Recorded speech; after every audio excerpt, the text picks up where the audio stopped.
ओम नमो भगवते वासुदेवाय। अब हम श्रीमद् भागवत महापुराण के अष्टम स्कंद के 10वें अध्याय का पाठ करेंगे, जिसमें हम सुनेंगे देव और असुरों का संग्राम। देवता और असुरों की लड़ाई किस प्रकार से हुई, इस अध्याय के अंदर इसी पे चर्चित ये अध्याय। आइए सुनते हैं। श्री सुखदेव मुनि जी कहते हैं, महाराज परीक्षित, क्योंकि दानवों और दैत्यों ने बड़ी सावधानी के साथ समुद्र मंथन की चेष्टा की थी, फिर भी भगवान से विमुख होने के कारण उन्हें अमृत की प्राप्ति नहीं हुई। राजन, भगवान ने समुद्र को मथ कर अमृत निकाला और अपने निज जन देवताओं को पिला दिया। फिर सबके देखते देखते वे गरुड़ पर सवार होकर वहां से चले गए। जब दैत्यों ने देखा कि हमारे शत्रुओं को तो बड़ी सफलता मिल गई, तब वे उनकी बढ़ती हुई शक्ति को सहन नहीं कर सके। उन्होंने तुरंत अपने हथियार उठाए और देवताओं पर दावा बोल दिया। इधर देवताओं ने एक तो अमृत पीकर विशेष शक्ति को प्राप्त कर लिया था, दूसरी तरफ उन्हें भगवान के चरण कमलों का भी आश्रय था ही। बस वे भी अपने अस्त्र शस्त्रों से सुसज्जित होकर दैत्यों से भिड़ गए। परीक्षित, अक्षर सागर के तट पर बड़ा ही रोमांचकारी और अत्यंत भयंकर संग्राम हुआ। देवताओं और दैत्यों की वह घमासान लड़ाई ही देव असुर संग्राम के नाम से प्रसिद्ध हुई।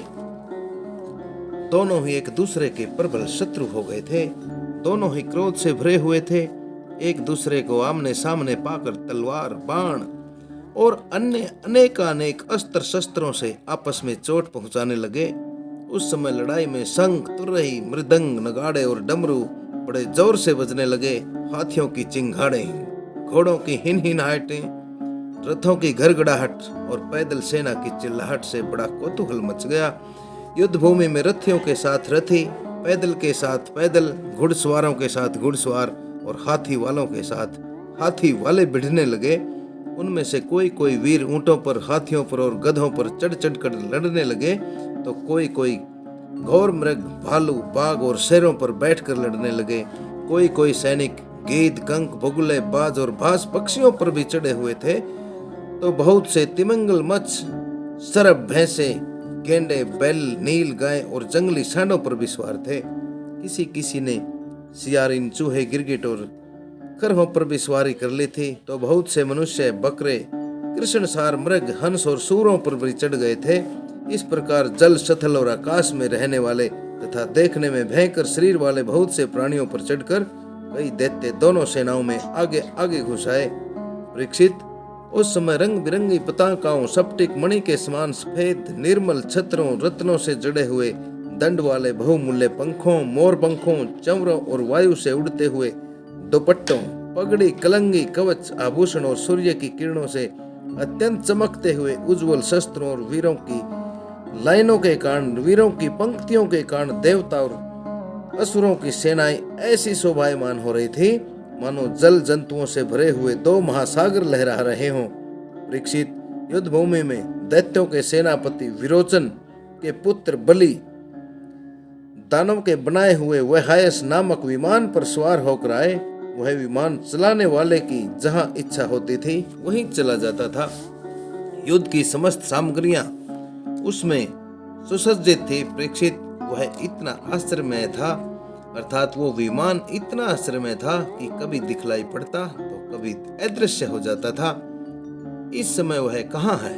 जब इस बात का अनुमान भी नहीं किया जा सकता था, तब बतला तो कैसे जा सकता है? उसी श्रेष्ठ विमान पर राजा बलि सवार थे। सभी बड़े बड़े सेनापति उनको चारों ओर से घेरे हुए थे। उन पर श्रेष्ठ चमर ढुलाए जा रहे थे और छत्र तना हुआ था। उस समय बलि ऐसे जान पड़ते थे जैसे उदयाचल पर चंद्रमा, अर्थात पूर्व दिशा के पर्वत पर चंद्रमा। उनके चारों ओर अपने अपने विमानों पर सेना की छोटी छोटी टुकड़ियों के स्वामी नमोची, संभर, बाण, विप्रचिति, अयोमुख, द्विमूर्धा, कालनाप, प्रहेति, हेति, इलवल, स्कूनी, भूत संताप, वज्र, दृष्ट, विरोचन, हैग्रीव, शंकुशिरा, कपिल, मेघ, दुदम्बी, तारक, चक्राक, सोम्ब, निशोम्ब, जम्ब, उत्कल, अरिष्ट नेमी, त्रिपुराधिपति में, पैलोम, काले और निवात कवच आदि स्थित थे। ये सब के सब समुद्र मंथन में भी सम्मिलित थे, परंतु इन्हें अमृत का भाग नहीं मिला था। केवल क्लेश ही क्लेश हाथ लगा था। अब इन असुरों ने एक नहीं अनेक बार युद्ध में देवताओं को भी पराजित किया हुआ था, इसलिए वे बड़े जोर और उत्साह के साथ शेर की तरह दहाड़ने लगे और अपने घोर स्वर वाले शंखों को बजाने लगे। इंद्र ने देखा कि हमारे शत्रुओं का मन बढ़ रहा है, ये मदोन्मत्त हो रहे हैं, बड़े नशे से चूर हो रहे हैं। तब उन्हें बड़ा क्रोध आया। वे अपने वाहन ऐरावत हाथी पर सवार हुए। उनके गालों से नशा इस प्रकार टपक रहा था, अर्थात इंद्र के ऐरावत हाथी के गालों से इस प्रकार मद निकल रहा था, इस प्रकार से नशा बह रहा था कि वो बड़ा मद मस्ती में मस्त था। इसलिए इंद्र की ऐसा शोभा हुई मानो भगवान सूर्य उदयाचल पर्वत पर बैठकर आ गए हों और उससे अनेकों झरने बह रहे हों। इंद्र के चारों ओर अपने अपने वाहन, ध्वजा और हथियारों से युक्त देवगण अपने अपने गणों के साथ वायु, अग्नि, वरुण आदि लोकपाल भी साथ में हो लिए। दोनों सेनाएं आमने सामने खड़ी हो गई। दो दो की जोड़ियां बनाकर वे लोग लड़ने लगे। कोई आगे बढ़ रहा था तो कोई नाम ले लेकर ललकार रहा था, कोई कोई मर्मभेदी वचनों के द्वारा अपने प्रतिद्वंदियों को धिक्कार रहा था। बलि इंद्र से, स्वामी कार्तिक ताड़कासुर से, वरुण हेती से और मित्र और हेती के साथ भिड़ गए। यमराज कालनाभ के साथ, विश्वकर्मा मैं के साथ, संबर असुर तवष्टा से तथा सविता विरोचन से लड़ने लगे। नमोची अपराजित से, अश्विनी कुमार वृषपर्वा से और सूर्य देव बलि के बाण आदि 100 पुत्रों से युद्ध करने लगे। राहु के साथ चंद्रमा और पुलोमा के साथ वायु का युद्ध छिड़ गया। भद्रकाली देवी निशुंभ और शुंभ पर झपट पड़ी। प्रेक्षित जम्बासुर से महादेव जी की, महिषासुर से अग्निदेव की और वात आती तथा इलवल से ब्रह्मा के पुत्र मरीचि आदि की ठन गई। दुर्मर्श की कामदेव से, उत्कल की मातृगणों से और शुक्राचार्य की बृहस्पति से और नरकासुर की शनैश्चर से लड़ाई होने लगी। नवात कवचों के साथ मरुदगणों की। मरुदगण ये वो मरुदगण थे जो इंद्र के भाई कहलाए, अर्थात माता दीति और कश्यप के पुत्र। माता दीति के गर्भ में जब इंद्र ने घुसकर उस भ्रूण के 49 टुकड़े कर दिए थे, ये वही मरुदगण हैं, अर्थात निवात कवचों के साथ मरुदगणों की, कालों के साथ वसुगुण की और पोलोमों के साथ विश्व देवगण तथा क्रोध वसों के साथ रुद्रगण का संग्राम होने लगा। इस प्रकार असुर और देवता रणभूमि में द्वंद्व युद्ध और सामूहिक आक्रमण द्वारा एक दूसरे से भिड़कर आपस में विजय की इच्छा से बड़े जोश के साथ तीखे बाण, तलवार और भालों से प्रहार करने लगे। वे तरह तरह के युद्ध कर रहे थे। भुसुंडी, चक्र, गदा, रिष्टि, पटीस, शक्ति, उल्मुख, प्रास, फरसा, तलवार, भाले, मुदग्गर, प्रिग और बिंदी पाल से एक दूसरे का सिर काटने लगे। उस समय अपने स्वारों के साथ हाथी, घोड़े, रथ आदि अनेकों प्रकार के वाहन और पैदल सेना छिन्न भिन्न होने लगी। किसी की भुजा, किसी की जंघा, किसी की गर्दन और किसी के पैर कट गए और किसी किसी की ध्वजा, धनुष, कवच और आभूषण भी टुकड़े टुकड़े हो गए। उनके चरणों की दमक और रथ के पहियों की रगड़ से पृथ्वी खुद गई थी। उस समय युद्ध भूमि में ऐसी प्रचंड धूल उठी कि उसने दिशा, आकाश और सूर्य को भी ढक दिया, परंतु थोड़ी देर में खून की धारा से भूमि लहूलुहान हो गई, जमीन ढक गई और कहीं धूल का नाम भी नहीं रहा। उसके बाद लड़ाई का मैदान कटे हुए सिरों से भर गया। किसी के मुकुट और कुंडल गिर गए थे तो किसी की आंखों से क्रोध की मुद्रा दिखाई दे रही थी। किसी किसी ने अपने दांतों से होठों को दबा रखा था। बहुतों की आभूषणों और शस्त्रों से सुसज्जित लंबी लंबी भुजाएं कटकर गिरी हुई थी और बहुतों की मोटी मोटी जांघें कटी हुई पड़ी हुई थी। इस प्रकार वह युद्ध भूमि बड़ी भीषण दिख रही थी। तब वहां बहुत से धड़ अपने कटकर गिरे हुए सिरों के नेत्रों से देखकर आंखों में हथियार उठा वीरों की ओर दौड़ने और उछलने लगे। अर्थात इसके बाद वहां बहुत से धड़ अपने कटकर गिरे हुए सिरों के नेत्रों से देखकर हाथों में हथियार उठाकर वीरों की ओर दौड़ने लगे और उछलने लगे। राजा बलि ने 10 बाण इंद्र पर, 3 उनके ऐरावत हाथी पर, 4 ऐरावत के 4 चरण रक्षकों पर और 1 मुख्य महावत पर जो हाथी पर सवार था उस पर इस प्रकार कुल 18 बाण छोड़े। इंद्र ने देखा कि बलि के बाण तो हमें घायल करना ही चाहते हैं, तब उन्होंने बड़ी फुर्ती के साथ उतने ही तीखे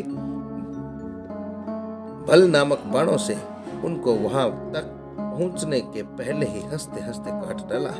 इंद्र की यह प्रशंसनीय फुर्ती देखकर राजा बलि और भी चिढ़ गए। उन्होंने एक बहुत बड़ी शक्ति जो बड़े भारी पर्वत के समान जल रही थी उठाई, किंतु अभी वह उनके हाथ में ही थी, छूटने भी नहीं पाई थी कि इंद्र ने उसे भी काट डाला। इसके बाद बलि ने एक के पीछे एक लगातार शूल, प्रास, तोमर और शक्ति वहां उठाई, परंतु वे जो शस्त्र हाथ में उठाते इंद्र उन्हें टुकड़े टुकड़े कर डालते।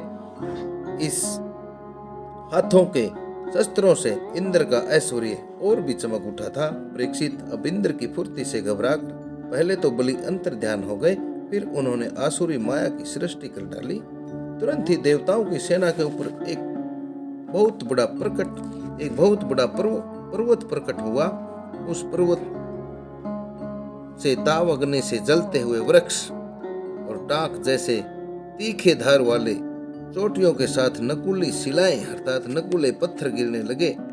इससे देवताओं की सेना चकनाचूर होने लगी। उसके बाद बड़े बड़े सांप, दंतशूक, बिच्छू और अन्य विषैले जीव उछल कर काटने लगे और डंक मारने लगे। शेर, बाघ, सुअर देवसेना के बड़े बड़े हाथियों को फाड़ने लगे। परीक्षित हाथों में सूल लिए मारो काटो इस प्रकार चिल्लाती हुई सैकड़ों नंग धड़ंग राक्षसियां और राक्षस भी वहां प्रकट हो गए। कुछ ही समय बाद, कुछ ही क्षणों बाद आकाश में बादलों की घनघोर घटाएं मंडराने लगी। उनके आपस में टकराने से बड़ी गहरी और कठोर गर्जना होने लगी। बिजलियां चमकने लगी और आंधी के झकझोरने से बादल अंगारों की वर्षा करने लगे। दैत्यों के राजा बलि ने प्रलय की अग्नि के समान बड़ी भयानक आग की सृष्टि रचना कर डाली। वह बात की बात में वायु की सहायता से देवसेना को जलाने लगे। थोड़ी ही देर में ऐसा जान पड़ा कि प्रबल आंधी के थपेड़ों से समुद्र में बड़ी बड़ी लहरें और भयानक भंवर उठ रहे हैं और वह अपनी मर्यादा को छोड़कर चारों ओर से देवसेना को घेरता हुआ उमड़ा आ रहा है।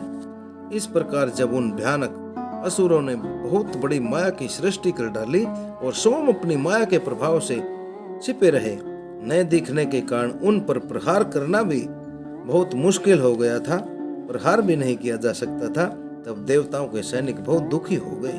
परीक्षित, इंद्र आदि देवताओं ने उनकी माया का प्रतिकार करने के लिए बहुत कुछ सोचा विचारा, परंतु उन्हें कुछ नहीं सूझा। तब उन्होंने विश्व के जीवन दाता भगवान का ध्यान किया और ध्यान करते ही विश्व के जीवन दाता भगवान वहीं प्रकट हो गए। बड़े ही सुंदर झांकी थी। क्रूड़ के कंधे पर उनके चरण कमल विराजमान थे, अर्थात क्रूड़ के कंधे पर उनके पैर रखे हुए थे। नए कमल के समान बड़े ही कोमल आंखें थी।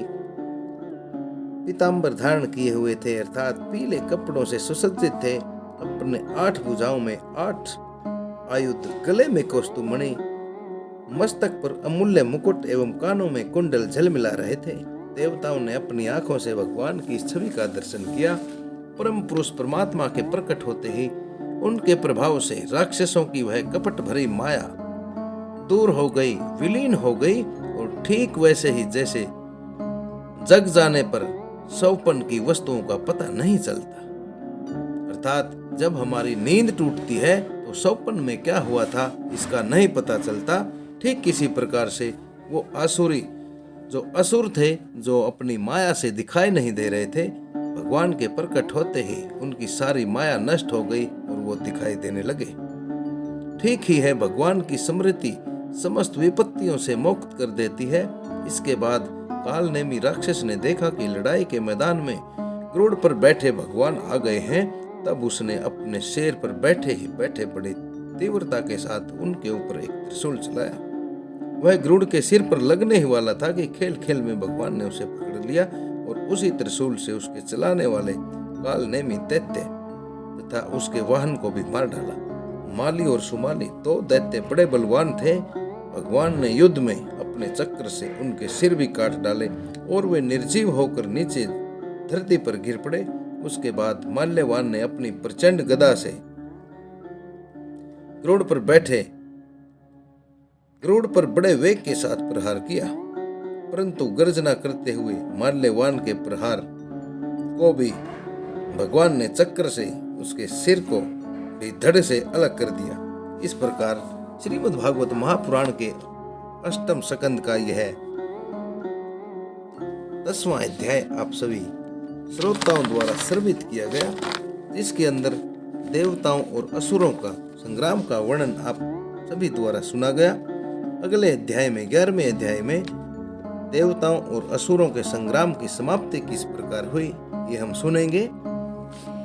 श्रीमद् भागवत महापुराण एक सनातन महापुराण है। इसकी पुण्यमयी कथाओं को आप तक ओम नमो नारायण चैनल द्वारा संस्कृत से हिंदी में रूपांतरित करके एक आम जन भाषा में रूपांतरित करके आपको परोसा जा रहा है। नरेंद्र कौशिक की आप सभी से परम विनीत प्रार्थना है कि श्रीमद् भागवत महापुराण की इन पुण्यमयी कथाओं के प्रचार और प्रसार के लिए कृपा ओम नमो नारायण चैनल को अवश्य सब्सक्राइब करें तथा इसकी पुण्यमयी कथाओं को आगे से आगे शेयर करके पुण्य के भागी बने तथा बेल वाले बटन पर अवश्य क्लिक करें ताकि आने वाली नई नई कहानियां आप तक पहुंच सके और आप बिना समय गवाए उनको सुन सके। इन्हीं शब्दों के साथ आप सभी को ओम नमो भगवते वासुदेवाय, ओम नमो भगवते वासुदेवाय, ओम नमो भगवते वासुदेवाय।